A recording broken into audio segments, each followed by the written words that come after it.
Hello folks, this is 2018 October-November paper 2-3 and the question number is 2, and this is concerned with the chapter of work, energy and power. So the first question says, state what is meant by kinetic energy. So it's the energy possessed by a body because of motion only, no other factors involved. So in question number B we have a cannon fires a shell vertically upward. The shell leaves the cannon with a speed of 80 meters per second and a kinetic energy of 480 joules. It rises to a maximum height of 210 meters. The effect of air resistance is significant. So it means that air resistance works over there. So first we have to find the mass of this thing. So we must have the kinetic energy is equal to 1 by 2 mv square.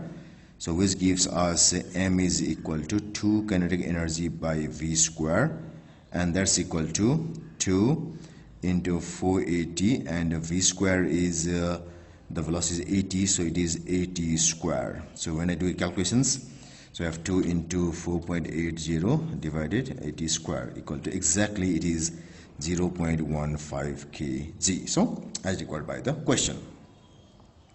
Now, in the second question 1, for the movement of the shell from the cannon to its maximum height, calculate the gain in gravitational potential energy. So it rises to a height of this, so the change in gravitational potential energy should be equal to mg into delta H, and that's equal to 0.15 into 9.81 into the change of height is this 210, so it is 210. So that becomes equal to 0.15 into 9.81 into 210. That's equal to 309.015. So nearly equal to 310 joules. So I can write it as 310 joules.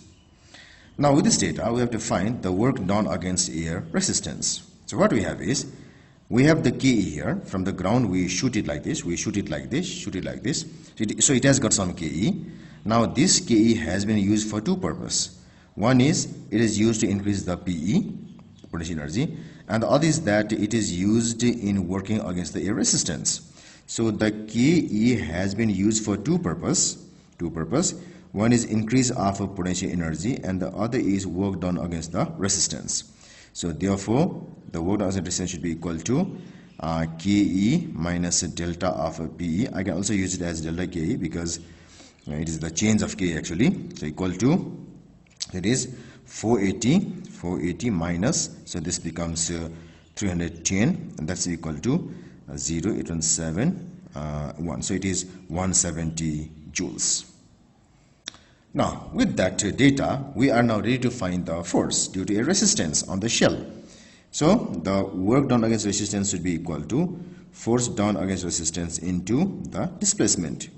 So or we have got Fr is equal to WR by S, and that's equal to WR is 170, and this S is equal to 210. So when I do it calculator, so 170 divided 210 is equal to 0.809. So it should be equal to 0.81 Newton. Now in the next page, we have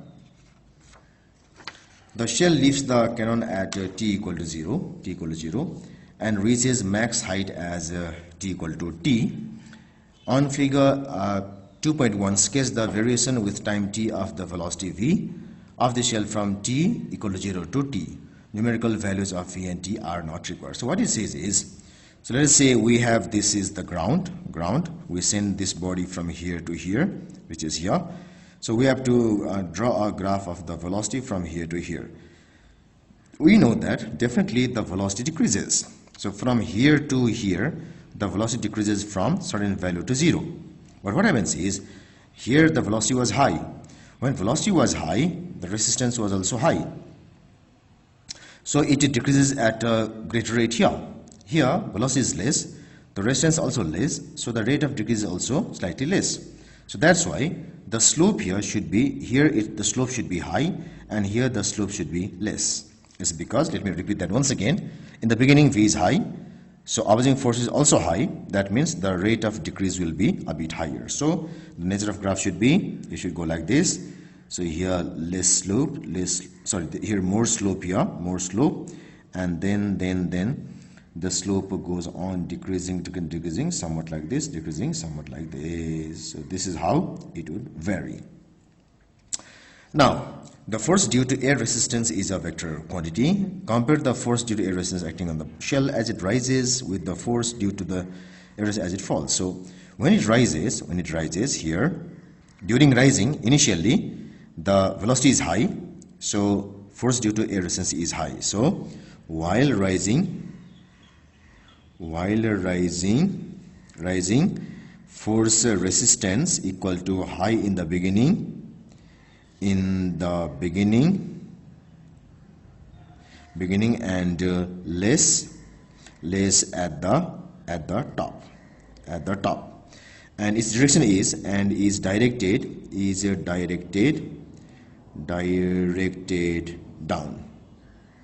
This distance will be directed down. Now when it falls, what happens is, while falling, what happens is, the force of resistance here, velocity is less and velocity is high, so resistance is equal to less in the beginning, which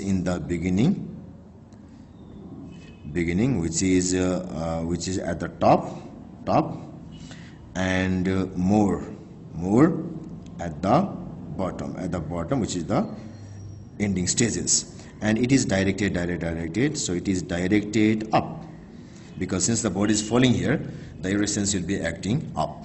So this is the full answer to all these questions.